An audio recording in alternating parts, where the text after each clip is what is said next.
Dans cette vidéo, je vous propose de peindre un beau nuage dans un ciel bleu à l'aquarelle et ce, en moins de 1 minute. Alors il y a 3 raisons qui m'ont poussé à fixer cette contrainte de 1 minute. La première, c'est que je trouve que c'est un super exercice pour faire découvrir l'aquarelle à quelqu'un. Et notamment, je me vois bien montrer le petit nuage à un proche ou à un ami en expliquant que voilà, ça je l'ai fait en moins d'1 minute et que si ça lui dit, eh ben, je peux lui montrer, ça prendra également moins d'1 minute. La deuxième raison, c'est pour montrer qu'on n'a pas besoin de se fixer des créneaux de plusieurs heures consécutives pour pratiquer l'aquarelle. En fait, on peut obtenir des résultats convaincants très rapidement pour peu qu'on fasse correctement les choses, et c'est exactement ce que je vais vous montrer juste après. Et enfin, la dernière raison, c'est pour montrer qu'à l'aquarelle, la rapidité d'exécution nous encourage souvent à ne nous concentrer que sur l'essentiel, et pour preuve, on ne va utiliser dans la minute qui nous est consacrée qu'un seul pinceau, qu'une seule couleur, et on ne va peindre qu'un seul lavis. Ce pas à pas à l'aquarelle est parfaitement adapté si vous découvrez ce médium parce que comme vous avez pu le voir, on a besoin de très peu de matériel, mais surtout, comme vous allez le voir dans l'exécution, vous allez pouvoir réaliser de magnifiques nuages, ce même si vous considérez que vous ne savez pas dessiner. Alors en termes de matériel, au niveau du papier, on a du papier en cellulose, grain fin, c'est du aquarelle Moulin du Coq Le Rouge, et 325 grammes par mètre carré. Là c'est du 30 cm par 40 cm. Moi je vais fonctionner par quart, hein.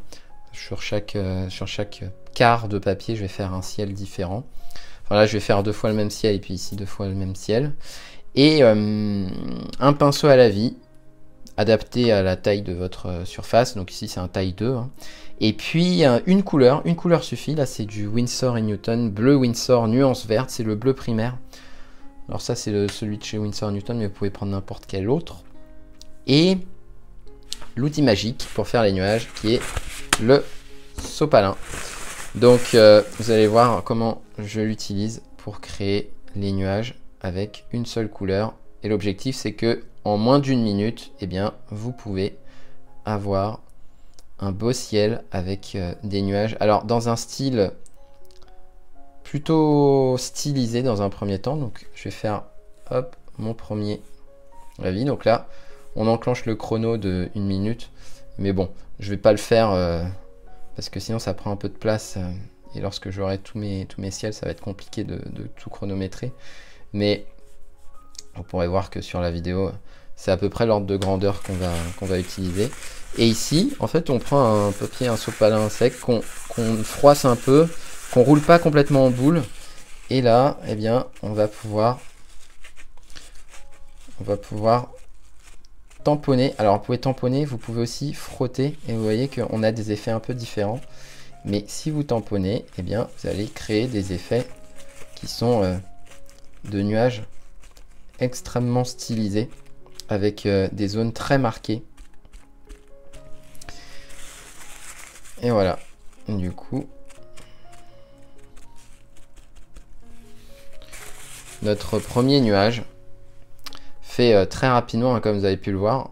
On la refait, hein. On va la refaire. Hop, comme ceci.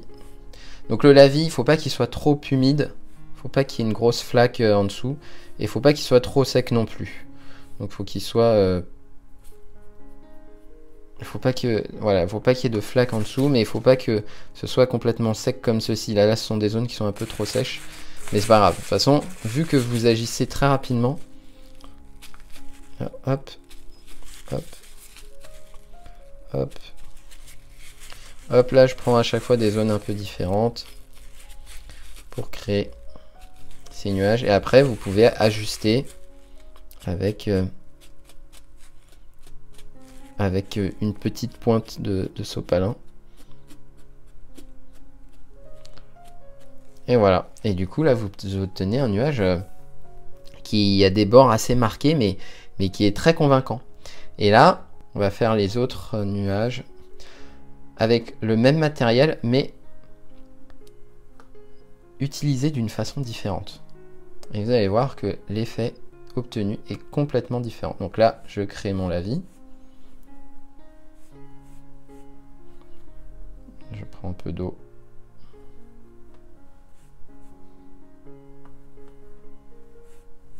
Voilà. Donc on évite d'avoir une grosse flaque qui s'accumule en dessous du lavis, parce que sinon ça veut dire qu'il est un peu trop humide. Et là, hop, je prends un sopalin. Et cette fois-ci, je ne vais pas tamponner. Je vais l'imbiber, mais l'imbiber bien. Hein. Je prends une grosse pointe que j'imbibe complètement.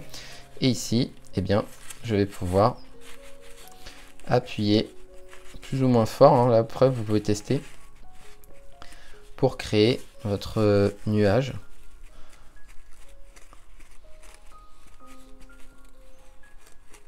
Voilà, comme ceci. Après, vous pouvez frotter un peu, comme ceci. Et là, vous obtenez un nuage qui a un effet, mais qui n'a rien à voir, parce que réalisé dans l'humide, comme votre sopalin est humide, eh bien, il va créer des bords qui ne sont plus aussi marqués qu'auparavant. Et là, en quelques coups, hein, vous avez vu, là c'est pareil. Je pense qu'en moins d'une minute, on a fait le tour.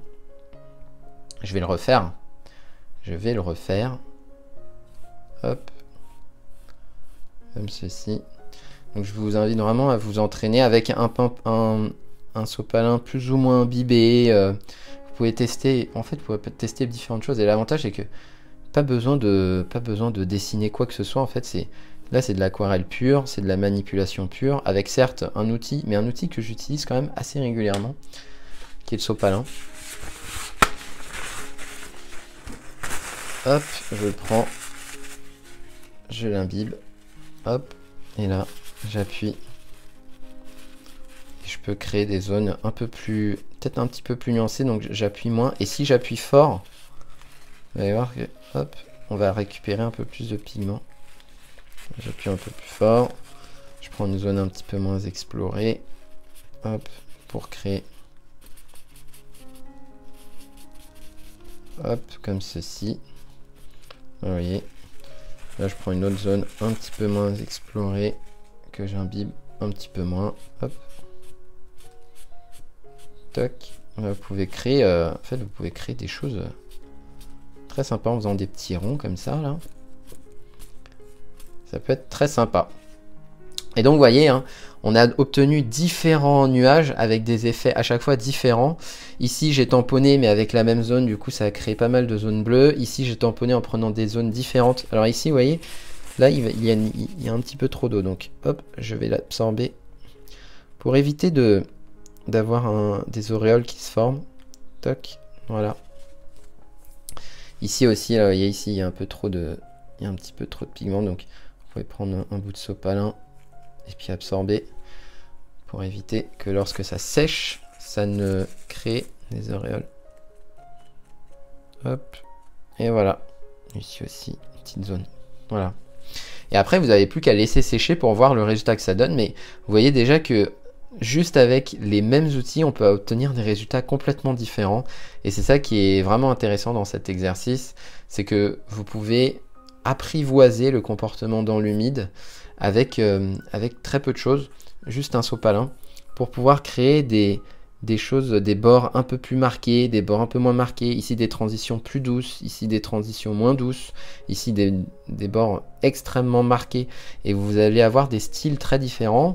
Vous pourrez voir ainsi ce vers quoi vous vous orientez le plus et ce qui vous plaît le plus. Merci pour avoir regardé cette vidéo jusqu'au bout. Si peindre à l'aquarelle vous intéresse, j'ai créé une formation gratuite et complète sur toutes les bases de l'aquarelle, du matériel jusqu'à une réalisation complète d'un paysage envoûtant en passant par toutes les techniques. Pour accéder à cette formation, il vous suffit de cliquer sur l'icône qui apparaît en bas à gauche de cet écran ou en description de cette vidéo.